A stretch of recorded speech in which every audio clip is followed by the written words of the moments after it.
Are you tired of your wallet looking like this? Follow these 8 simple strategies and you have thousands of extra dollars in just a few months.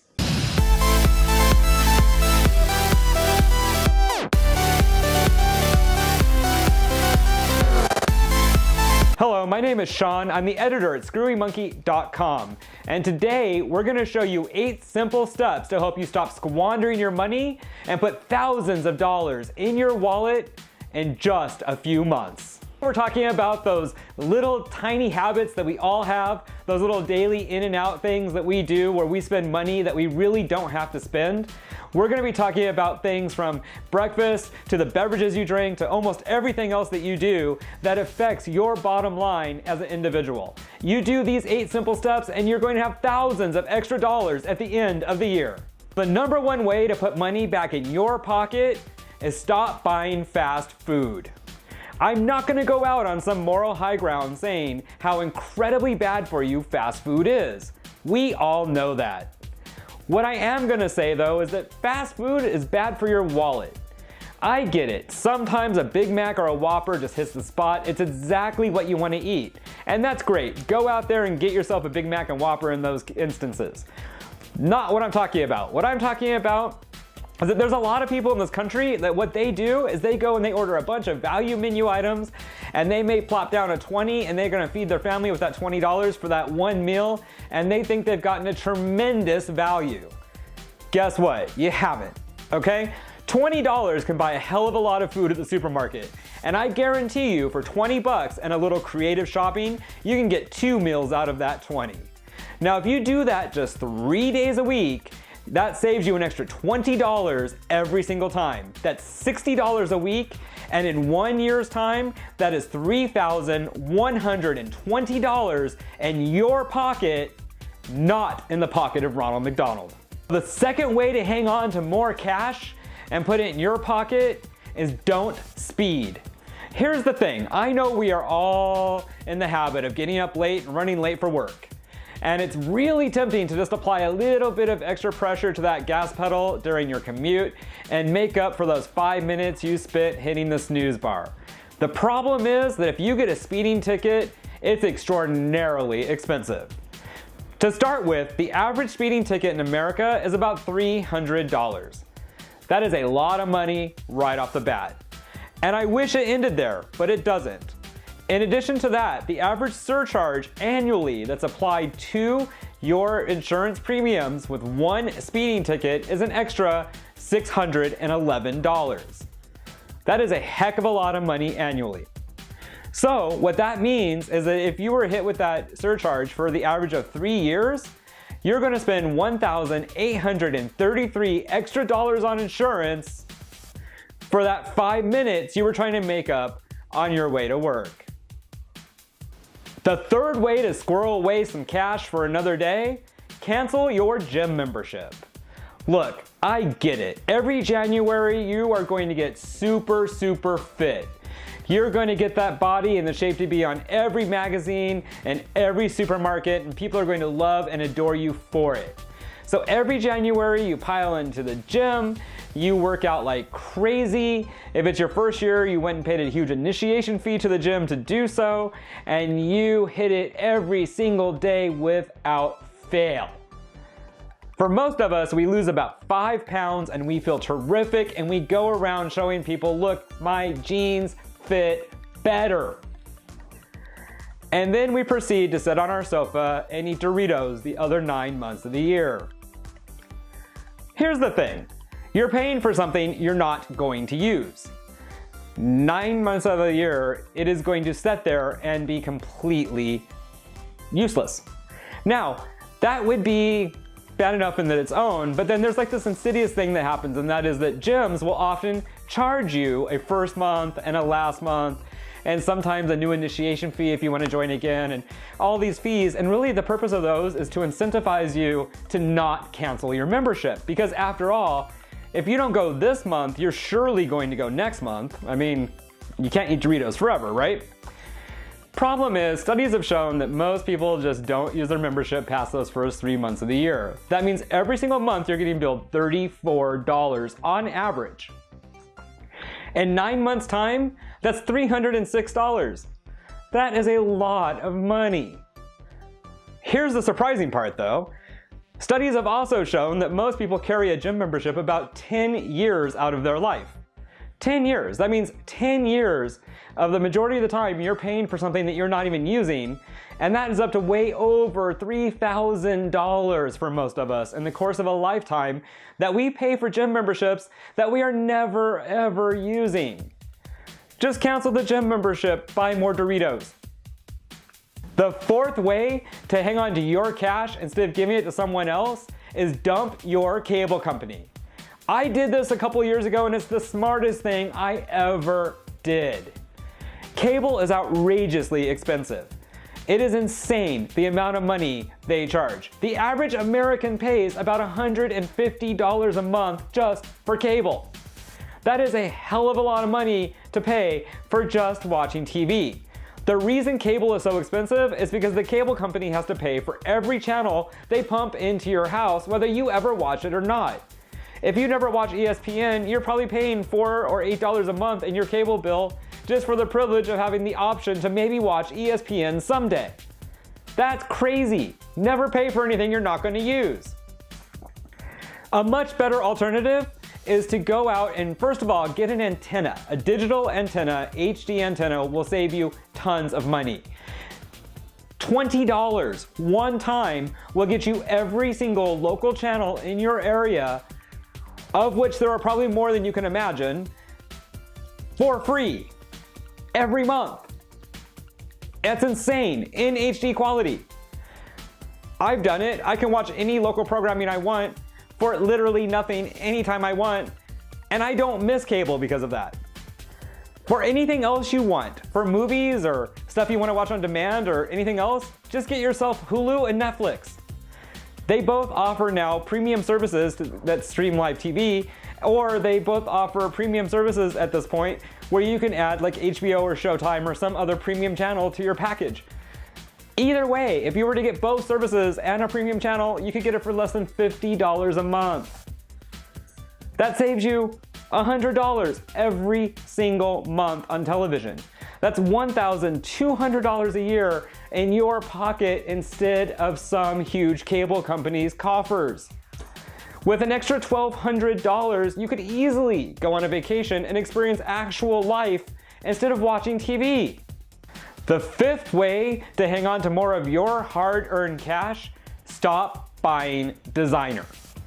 There was a time not so many years ago where I would have said, go out there and buy the best quality designer garments you can put on your body.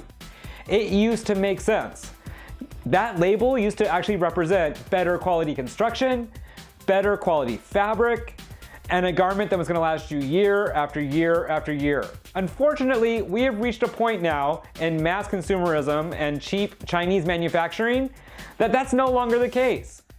Every single garment, whether it comes from a high-end department store, like a shirt that costs $150 because it's got a designer label on the inside, or a shirt that comes from Target and has a $25 price tag and their label on the inside, more than likely came from the same manufacturer in China using the same people to build it and sometimes the same fabrics. I realize there's going to be times when you want to buy designer, where you're going to crave that little tiny label as a mark of validation, and that's perfectly all right. Go out there, spend the money, whatever makes you feel good. However, you don't need to do it with every single garment you buy. Let's just say that 10 times a year, instead of buying that really expensive garment for $150, you bought the $25 garment. You would save yourself $1,250 in a year. That's a heck of a lot of money. Our sixth way to put more money in your bank account and not someone else's, stop buying bottled water. It's not 1991 anymore, and bottled water is so not cool. It's no longer a status symbol to walk around with a big bottle of something that you could get for free just because you can. Look, back then, it seems that people were buying bottled water out of some false concern over water quality in America, which never really existed, I guess, for most places. Most tap water in most municipalities in this country is extraordinarily clean and extraordinarily safe. There's no need to buy really fancy water that comes from some other part of the world, where it's usually bottled from their municipal water. Don't do it anymore. It's not cool, and as I said, it's not trendy.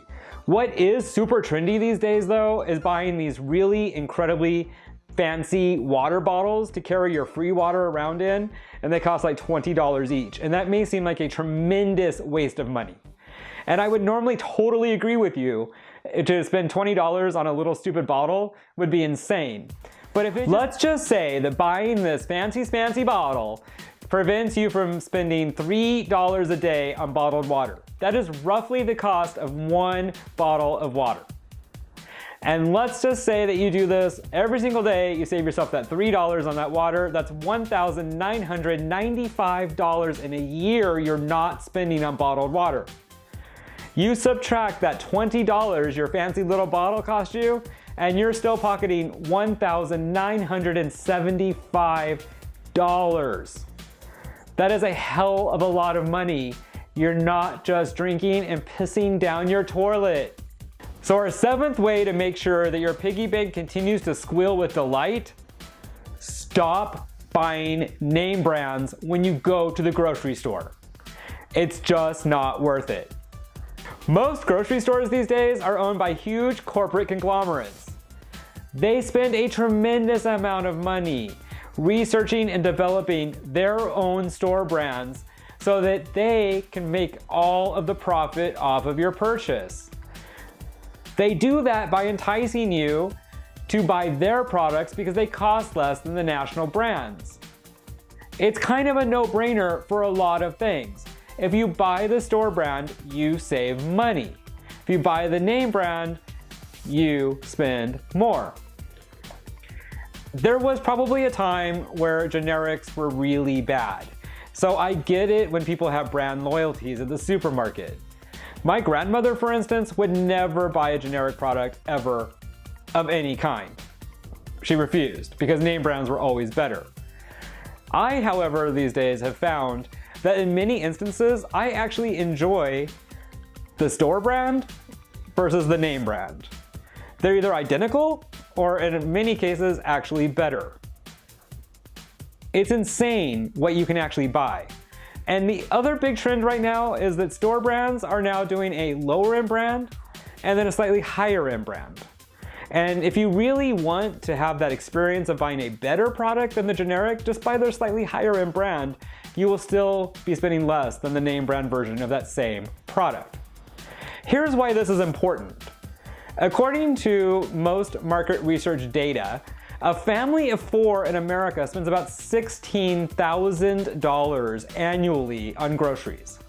That is an insane amount of money. That is a car every single year you spend on groceries. Generic items can save you about 20% on your grocery bill. That is $3,200 a year that you could have in your pocket instead of shelling it out because of a label. Number 8, and the last item on our list of how it is that you can shove more cash underneath your mattress, give up your daily coffee. I know what you're thinking, and I would think the same thing too. I would never actually suggest that you give up your actual daily coffee. That would be way too painful for yourself, just as I would probably jump off a building if I had to do the same thing. Not ever going to happen. However, if you crunch the numbers, you may want to make a little tiny adjustment to your daily routine. You see, this is the item on this entire list that spawned my idea to do this video. I have had a very serious coffee addiction for a long time. If there was like a Coffee Anonymous, I would go to it. I used to believe that there was no way I could actually start my entire day unless I got up and crawled to Starbucks to get my coffee. Then it dawned on me, I'm spending a hell of a lot of money on this latte every day. So I crunched the numbers and I discovered that at $4.50 a day, I was spending $31.50 a week or $126 a month on my morning latte. That comes out to $1,512 a year. That is craziness. My God, $1,512 a year for stupid water run through some coffee beans that happens to give me life every single day and allows me to function. So I know that you guys out there are saying, but it's necessary. I'm going to need to spend that money. I can't live without it. If I had to give up my coffee, then I would die and I wouldn't be able to make money or get out of bed or do anything, and I would just be a useless lump of jello all day. And so would I. So I came up with a really cool plan to make sure that you can still get your caffeine fix, you can have that latte every single day, and you don't have to part with $1,512 a year to do it. And here's how you do it. Step 1 of replacing your daily Starbucks habit, go out and get yourself a really nice yet affordable espresso machine. See, the espresso machines that they have at Starbucks and other coffee places cost thousands and thousands of dollars, but they don't need to, and you don't need to spend that much. A good quality home espresso maker that will make equal quality espresso to a coffee shop that has the same specs as far as pressure and everything else goes, costs you about $250. Mine that I have at home, which makes incredibly good espresso, cost $199. I'm allowing you an extra $50 in case there's some feature that you want that I didn't feel was necessarily necessary. Now, you have your machine, all you need is some beans and milk. Your monthly cost for the two, let's say you spend $20 on beans every month and about $5 worth of your family's milk on your latte, is about $25. That means your first year cost to replace your Starbucks habit, $550. That is a $962 savings in your first year alone. That's insanity. But it doesn't end there. Your espresso maker is like an investment. You'll have it for a minimum of 5 years. So in that 5-year time that you do not have to outlay that cash, you actually save more every single year. That means over the course of like 5 years that you're gonna have that espresso maker, you're gonna save over $5,000. With $5,000, you could take a trip to Colombia and watch them grow coffee beans. So I hope you've enjoyed this look at 8 ways that you can put more money in your wallet and build a better financial future for yourself and your family. Look, even if you did 1 or 2 of these things, you would end up with thousands of extra dollars at the end of the year. If you did all of them and you did them for 3 or 5 years, you would have tens of thousands of dollars to do something with. You could buy a car or put a down payment on a house. I mean, this would be an amazing amount of money that you could stash away by making tiny little changes to your daily routine. It is an extraordinarily powerful strategy for building a little bit more money, a little bit of a cushion, a little bit of a nest egg in your life. So I really do hope you'll implement at least 1 or 2 of these strategies and definitely build a better future for yourself and those around you. Once again, I'm Shawn, editor here at Screwy Monkey. I really, really thank you for joining me on this journey as we look at this. I would like to invite you back very soon. Do check out screwymonkey.com because there will be an article version of this story there where we will expand upon each and every one of these strategies and how to make them even more applicable to your situation, as well as the secrets behind them, as far as the story brands and a bunch of other things. So you want to definitely check that out. All right, make sure that you subscribe for more content in the future. Make sure you share this video so that others can have the amazing success that you're going to have with these tips. Make sure that you comment below so that if there's any tips that you know of we didn't cover or anything you'd like to add, please let us know. Make sure you like, because we love it when you like our videos. And thank you so much for joining us as we explore human culture one screwy monkey at a time.